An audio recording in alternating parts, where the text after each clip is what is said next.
वाहिगुरू जी का खालसा वाहिगुरू जी की फतेह। अक्सर ही असी सिख संगत का एक सवाल सुनते हैं जिहदे विच कहा जाता है कि श्रोमणी गुरुद्वारा प्रबंधक कमेटी का इन्ना वड्डा बजट होने के बावजूद भी कमेटी वालों कोई भी स्कूल कालज सिख विद्यार्थियों लई नहीं खोलिया गया। कई बार तो शब्द सुन के हैरानी भी होंदी है क्योंकि जिहड़े चंगी तरह कोह करते हैं उन्होंने पता है कि अनेकों ही विद्यक अदारे श्रोमणी गुरुद्वारा प्रबंधक कमेटी के प्रबंध हेठ चल रहे हैं। श्रोमणी गुरुद्वारा प्रबंधक कमेटी वालों चल रहे विद्यक अदारियां के बारे विस्तार के नाल गलबात करने लई साडे नाल अज मौजूद ने सहायक डायरैक्टर स्कूल श्रोमणी गुरुद्वारा प्रबंधक committee madam Satwant Kaur ji. Ma'am Waheguru ji का खालसा वाहिगुरू जी का खालसा वाहिगुरू जी की फतेह जी। फतेह। श्रोमणी गुरुद्वारा प्रबंधक कमेटी जिथे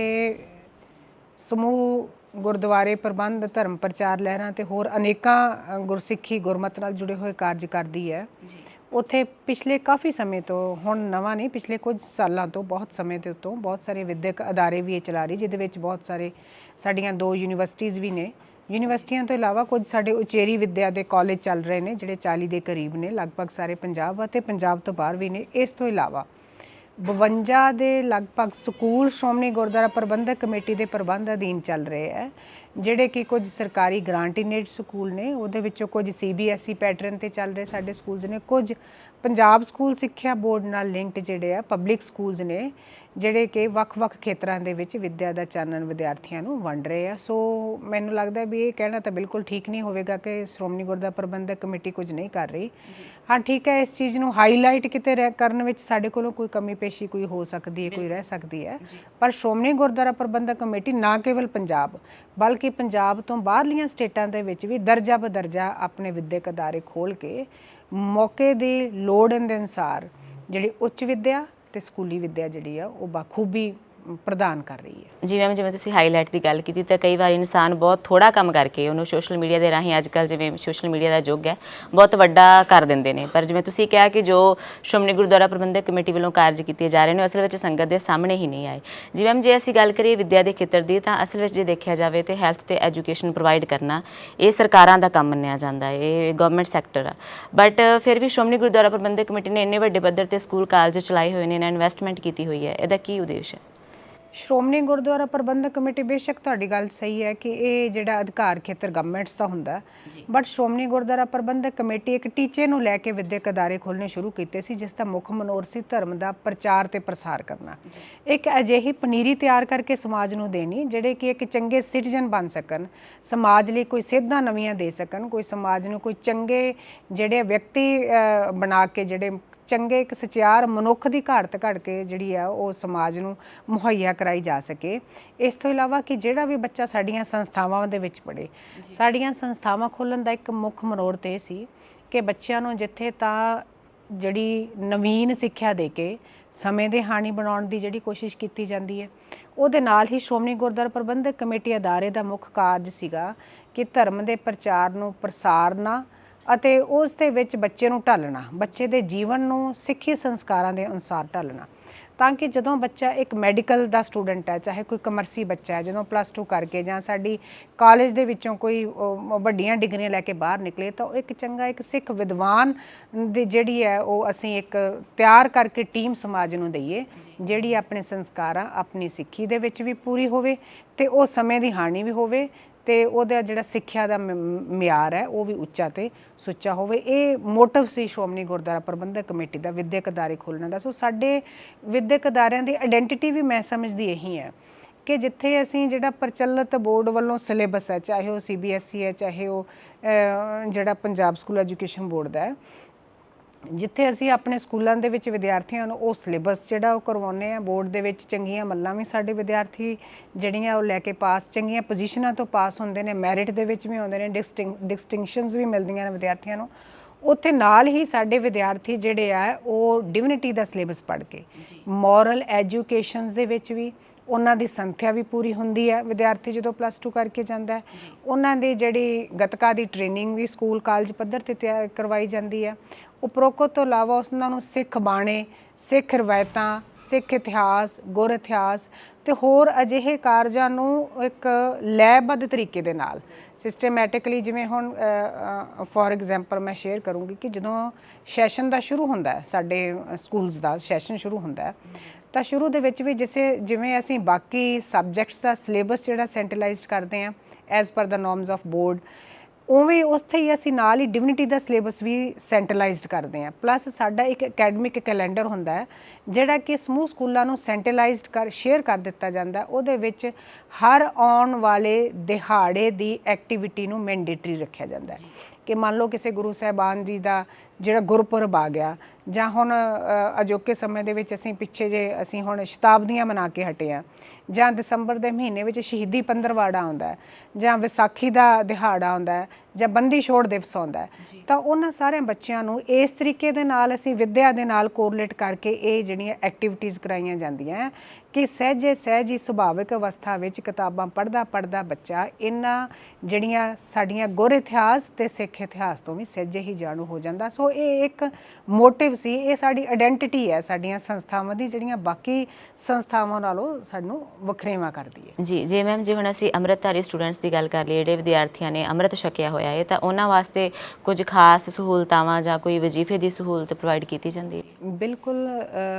ਸ਼੍ਰੋਮਣੀ ਗੁਰਦੁਆਰਾ ਪ੍ਰਬੰਧਕ ਕਮੇਟੀ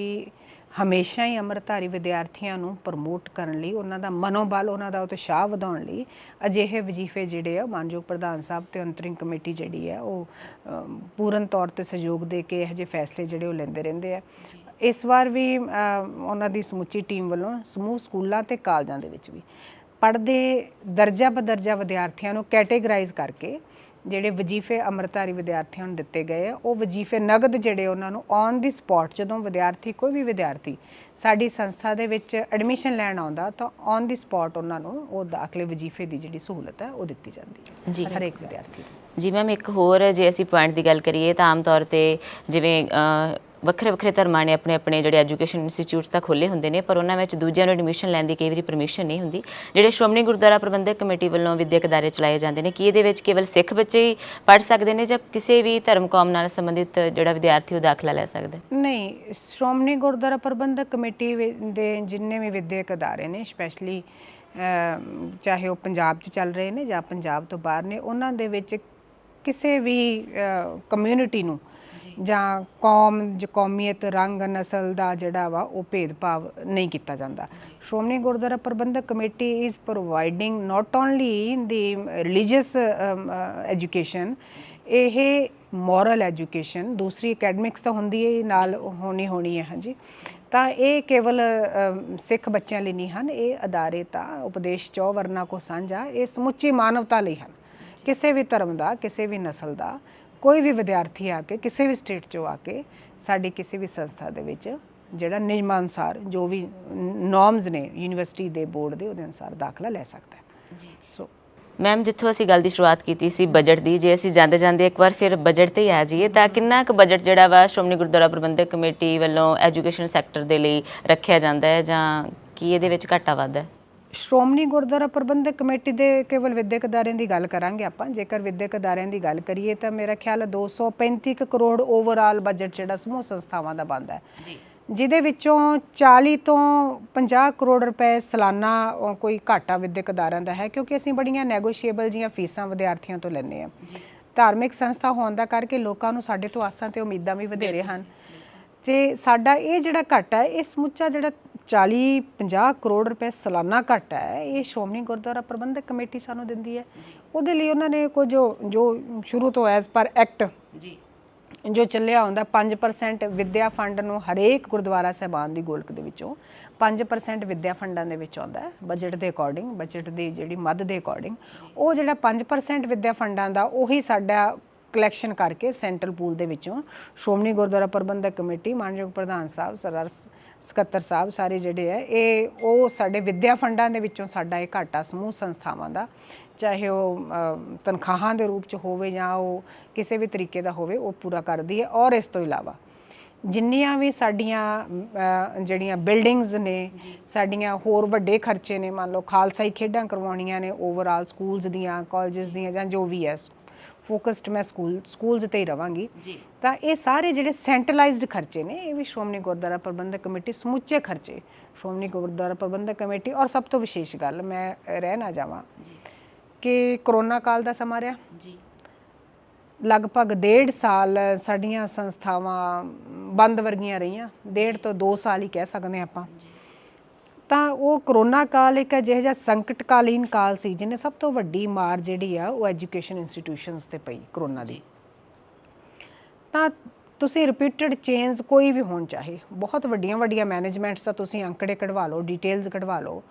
ਉਹਨਾਂ ਨੇ ਆਪਣੇ ਇੰਪਲੋਈਜ਼ ਨੂੰ ਸਭ ਤੋਂ ਪਹਿਲਾਂ ਜਦੋਂ ਉਹਨਾਂ ਦੀ ਆਮਦਨ ਬੰਦ ਫੀਸਾਂ ਆਉਣੀਆਂ ਬੰਦ ਹੋ ਗਈਆਂ, ਉਹਨਾਂ ਨੇ ਆਪਣੀਆਂ ਜਿਹੜੇ ਐਡਹੌਕ ਸਟਾਫ, ਕੰਟਰੈਕਟ ਸਟਾਫ, ਦੂਜਾ ਤੀਜਾ ਈਵਨ ਕਿ ਮਤਲਬ ਕਈ ਇੰਸਟੀਟਿਊਸ਼ਨਸ ਨੇ ਤਾਂ ਆਪਣਾ 60% ਸਟਾਫ ਜਿਹੜਾ ਸੀ ਉਹ ਰਿਲੀਵ ਕਰ ਦਿੱਤਾ।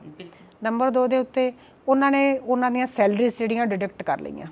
ਇੱਕ ਉਹਨਾਂ ਨੇ ਫੈਸਲਾ ਕਰ ਦਿੱਤਾ ਕਿ ਇੰਨੇ % ਸੈਲਰੀਜ਼ 30, 40, 50 ਜਿਹੜੀਆਂ ਤੁਹਾਡੀਆਂ ਕਰੋਨਾ ਪੀਰੀਅਡ ਦੇ ਵਿੱਚ ਨੋ ਵਰਕ ਨੋ ਵੇਜਸ ਵਾਲਾ ਉਹਨਾਂ ਨੇ ਕਿਹਾ। ਬਟ ਸ਼੍ਰੋਮਣੀ ਗੁਰਦੁਆਰਾ ਪ੍ਰਬੰਧਕ ਕਮੇਟੀ ਵਾਹਦ ਇੱਕ ਇਸ ਤਰ੍ਹਾਂ ਦੀ ਸੰਸਥਾ ਹੈ ਜਿਸ ਨੇ ਕਰੋਨਾ ਕਾਲ ਦੇ ਵਿੱਚ ਵੀ ਆਪਣੇ ਕਿਸੇ ਵੀ ਵਿਦਿਅਕ ਅਦਾਰੇ ਦੇ ਕਿਸੇ ਕਰਮਚਾਰੀ ਦੀ ਇੱਕ ਪੈਨੀ ਵੀ ਡਿਡਕਟ ਨਹੀਂ ਕੀਤੀ। ਤੁਸੀਂ ਹੁਣ ਦੇਖੋ ਕਿ 1.5 ਸਾਲ ਇੰਸਟੀਟਿਊਸ਼ਨ ਬੰਦ ਰਹੇ ਹੋਣ, ਇੰਸਟੀਟਿਊਸ਼ਨ ਬੰਦ ਰਹਿਣ ਦੇ ਦਰਮਿਆਨ ਕਰੋਨਾ ਦੇ ਵਿੱਚ ਕਿੰਨੀਆਂ ਸਟੇਟਮੈਂਟਸ ਆਈਆਂ, ਕੋਰਟ ਵੱਲੋਂ ਵੀ ਆਈਆਂ, ਗਵਰਨਮੈਂਟਸ ਵੱਲੋਂ ਵੀ ਆਈਆਂ ਕਿ ਕੋਈ ਫੀਸ ਨਹੀਂ, ਕਲਾਸਾਂ ਨਹੀਂ ਤਾਂ ਫੀਸ ਨਹੀਂ, ਟੀਚਿੰਗ ਨਹੀਂ ਤਾਂ ਫੀਸ ਨਹੀਂ ਦੇਣੀ, ਦਾਖਲੇ ਫੀਸ ਨਹੀਂ ਦੇਣੀ, ਟਿਊਸ਼ਨ ਫੀਸ ਨਹੀਂ ਦੇਣੀ। ਇੰਨਾ ਕਰੋੜਾਂ ਦਾ ਘਾਟਾ ਜਿਹੜਾ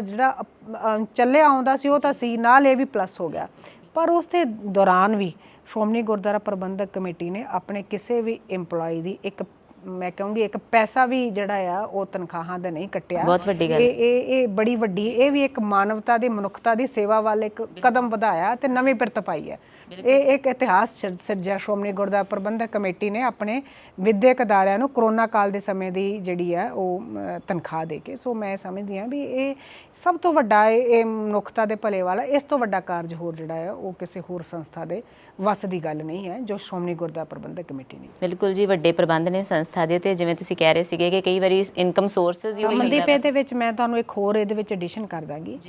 ਕਿ ਪਿੱਛੇ ਜਿਹੀ ਤੁਸੀਂ ਸਟੇਟਮੈਂਟਸ ਵੀ ਪੜ੍ਹੀਆਂ ਹੋਣੀਆਂ ਜਾਂ ਆਇਆ ਵੀ ਮੀਡੀਆ 'ਚ ਵੀ ਕਾਫੀ ਚਰਚਾ ਵਿੱਚ ਰਿਹਾ ਕਿ ਉਹ ਜਿਹੜਾ ਸਾਰਾ ਬੈਕਲੌਗ ਸੀ ਕਰੋਨਾ ਦਾ ਕਰਕੇ, ਉਹਦਾ ਕਰਕੇ ਕਿਤੇ ਨਾ ਕਿਤੇ ਥੋੜ੍ਹਾ ਦੇਖੋ ਫਾਈਨੈਂਸ਼ੀਅਲ ਕ੍ਰਾਈਸਿਸ ਹੈ। ਜਦੋਂ ਕਰੋਨਾ ਸੀ ਤਾਂ ਗੁਰਦੁਆਰਿਆਂ ਦੇ ਵਿੱਚ ਵੀ ਸੰਗਤ ਨਹੀਂ ਸੀ ਆਉਂਦੀ, ਤਾਂ ਸਾਨੂੰ ਤਾਂ 5% ਵਿੱਦਿਆ ਫੰਡ ਜਿਹੜਾ ਗੁਰੂ ਦੀ ਗੋਲਕ 'ਚੋਂ ਹੀ ਮਿਲਣਾ ਸੀ। ਸੰਗਤ ਦੇ ਨਾ ਆਉਣ ਦੇ ਨਾਲ ਗੋਲਕਾਂ ਦੇ ਵਿੱਚੋਂ ਜਦੋਂ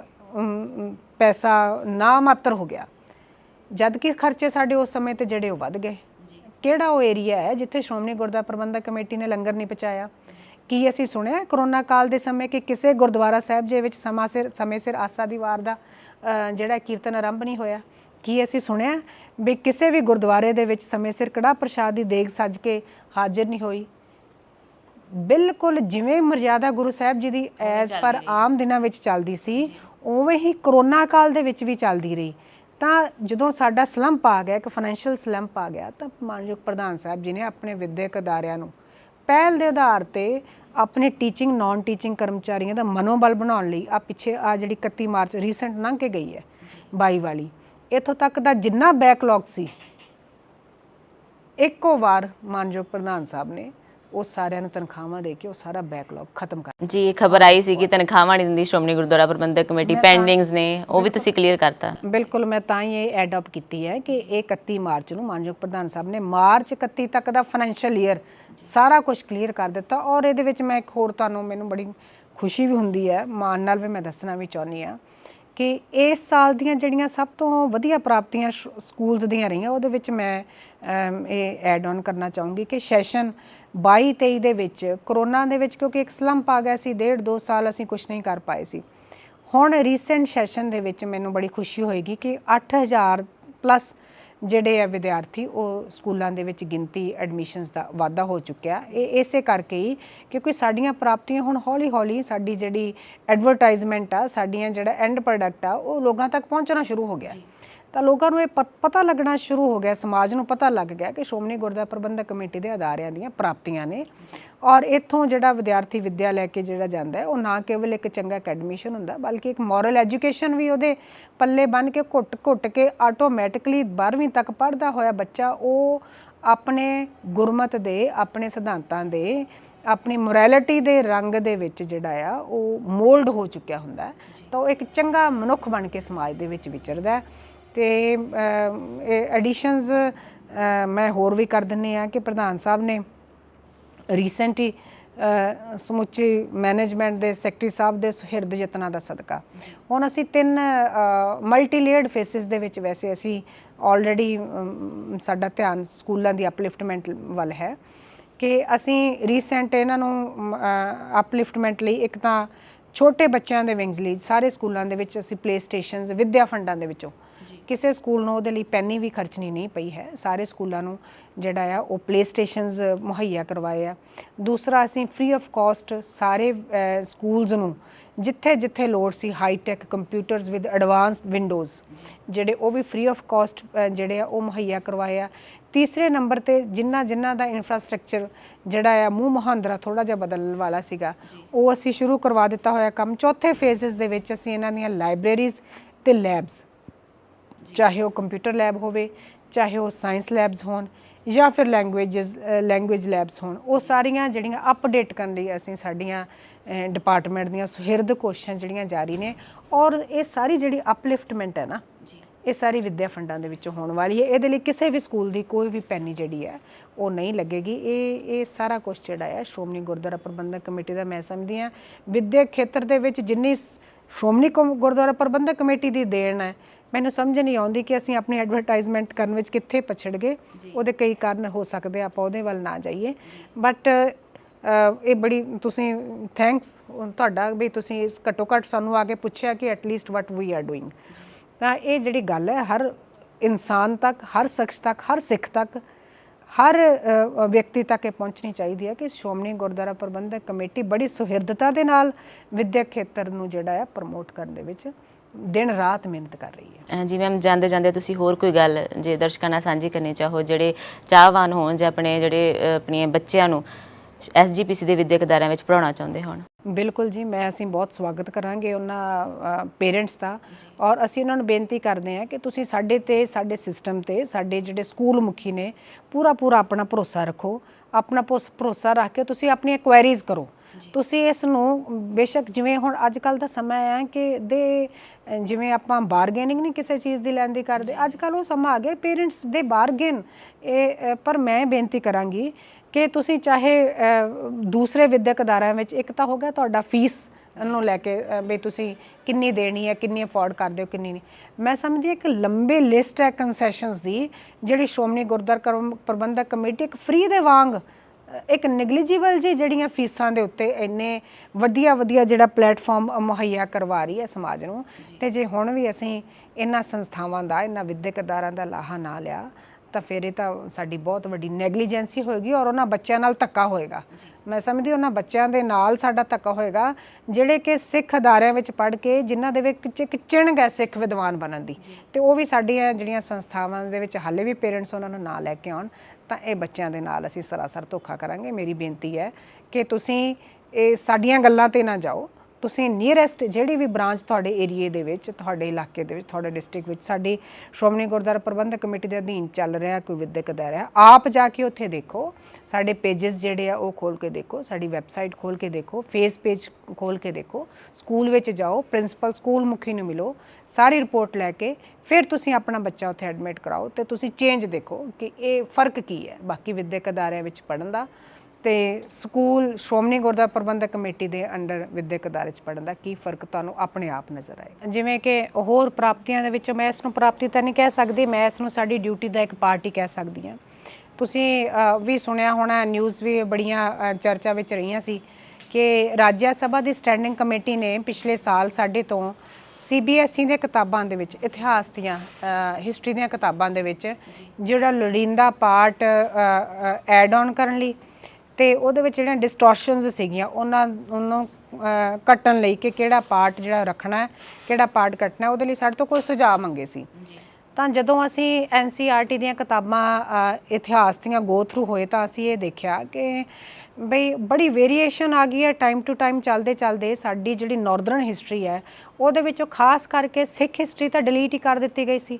ਜਿਹੜੀ ਦੇਖੋ ਇੰਡੀਅਨ ਹਿਸਟਰੀ ਹੈ, ਇੰਡੀਅਨ ਹਿਸਟਰੀ ਦੇ ਵਿੱਚੋਂ ਸਾਨੂੰ ਸਾਰਿਆਂ ਨੂੰ ਪਤਾ ਹੈ, ਅਸੀਂ ਪੜ੍ਹੇ ਲਿਖੇ ਅਕੈਡਮਿਸ਼ੀਅਨਸ ਆ ਸਾਰੇ, ਕਿ ਜਦੋਂ ਅਸੀਂ ਇੰਡੀਅਨ ਹਿਸਟਰੀ ਪੜ੍ਹਾਂਗੇ ਜਾਂ ਪੜ੍ਹਾਵਾਂਗੇ ਉਹਦੇ ਵਿੱਚੋਂ ਜੇ ਨਾਰਦਰਨ ਹਿਸਟਰੀ ਡਿਲੀਟ ਕਰ ਦਿੱਤੀ ਜਾਵੇ ਤਾਂ ਹਿਸਟਰੀ ਰਹਿ ਕਿਹੜੀ ਜਾਂਦੀ। ਸਾਊਥ ਦੀ ਕੀ ਹਿਸਟਰੀ ਹੈ ਵੀ ਅੰਗਰੇਜ਼ ਆਏ ਉੱਧਰੋਂ, ਸਾਊਥ ਦੀ ਤਾਂ ਇਹੀ ਹਿਸਟਰੀ ਹੈ ਨਾ ਵੀ ਜਿਹੜੀ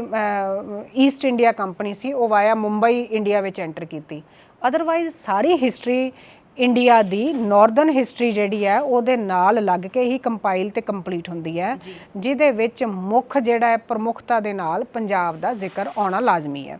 ਜਿੰਨੇ ਵੀ ਦਰਰੇ ਸੀ, ਜਿਹੜੀਆਂ ਇਨਵੇਜ਼ਨਸ ਹੋਈਆਂ, ਜਿਹੜੇ ਬਾਹਰਲੇ ਹਮਲਾਵਰ ਆਏ ਆ,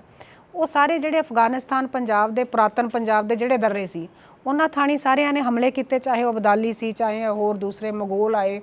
ਮੁਗਲਸ ਆਏ, ਜਿੰਨੇ ਵੀ ਆਏ, ਅਫਗਾਨ ਆਏ, ਇਹਨਾਂ ਨੇ ਸਾਰੇ ਵਾਇਆ ਪੰਜਾਬ ਸਾਰੀਆਂ ਜਿਹੜੀਆਂ ਹਿਸਟਰੀ ਕ੍ਰੀਏਟ ਹੋਈ। ਤਾਂ ਜਦੋਂ ਅਸੀਂ ਦੇਖਿਆ ਕਿ NCERT ਨੇ ਤਾਂ ਸਾਡਾ ਉਹ ਪੋਰਸ਼ਨ ਡਿਲੀਟ ਕਰਕੇ ਬਹੁਤ ਥੋੜਾ ਰਹਿ ਦਿੱਤਾ।